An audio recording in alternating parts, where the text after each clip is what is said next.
All right, it's not even 10, room's not even open yet, but happened to wake up at 6, never went back to sleep, so I'm here. We'll see how quickly we get a game going. There was one day, even though the room opened at 10, I was here early, we didn't get a game going until about 11, but whatever. I'm here, we'll see. Not a bad thing, because I do need to start waking up around 6 a.m. every day anyway, because I'm leaving soon. So gotta wake up early for the drive out of town.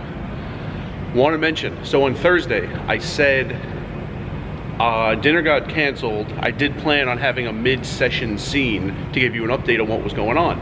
And then there were a lot of very good dealers in a row. I didn't want to leave the table. The dealer I mentioned, who always plays around with the shuffler in his futile attempt to make things better, and he just makes things worse. So Friday night, I timed how long it took him to deal the first card of the first hand. I started the stopwatch when the dealer who was leaving stood up, and I timed how long it took him to throw the first card to the small blind.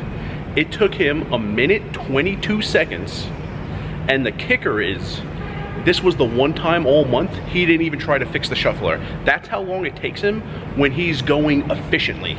You can only imagine how long it takes when he plays around under the table and on top of the table with the shuffler, even though it never works anyway.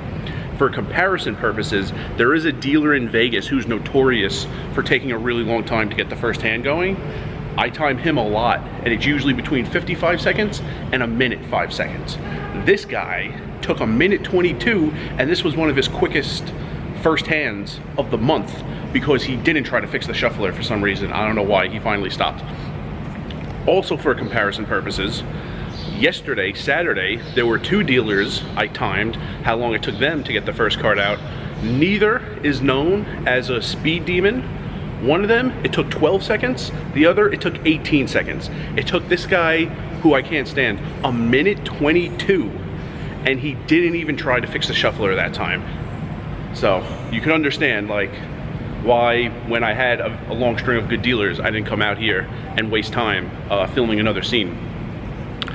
If you're gonna leave the table when a dealer like him is dealing, because there is so much time when he's dealing where like nothing's actually going on. So you don't actually miss that many hands when you leave the table for 10-15 minutes. So I didn't want to leave the table when we had like 6 to 8 very good dealers in a row. So I'm gonna go in there now, see how long it takes before we get a game going. And yeah, day 7, final day of the week. And we'll see how many hours I play. We'll see how much money I win or lose.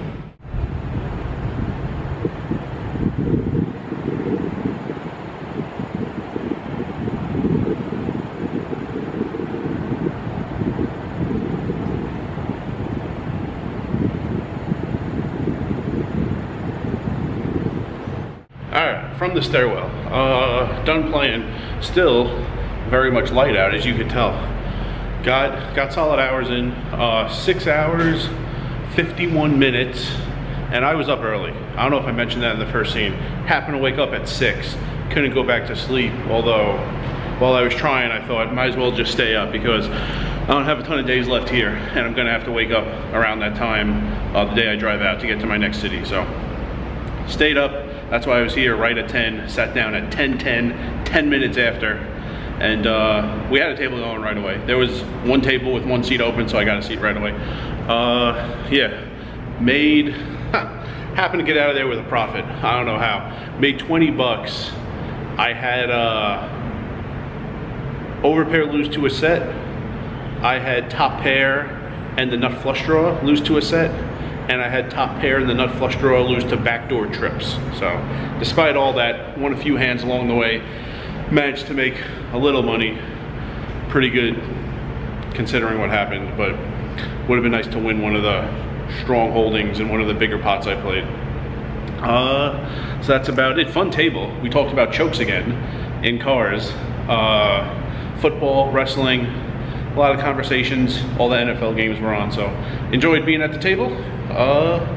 Just yeah, cards could have went a little better, but good amount of volume. And tomorrow recap the whole week. Probably a chart, probably not a graph, probably a chart, recap all the hours, all the money, and something interesting, because I have a very good idea of what I'm going to say tomorrow. A perspective that is very important to keep in mind whenever you look back at a stretch of results.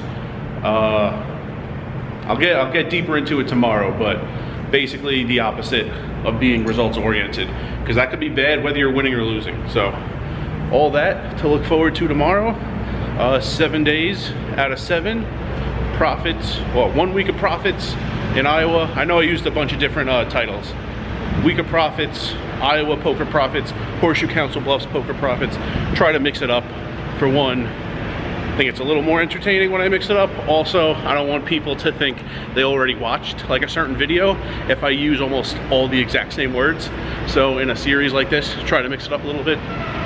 So whatever we're calling it, today is day 7 of 7. It's the last day. And yeah, already know the last few videos about my time here in Council Bluffs been very close to a month. Today is the 29th, possibly? I don't know. Yeah, today's the 29th, so. Got in August 31st, I got in. Now it's September 29th, so been about a month in Council Bluffs, a few days left, and I'll see everyone tomorrow. And big things to look forward to on the road. Next handful of cities coming up after this. And remember, rice is a spoon food.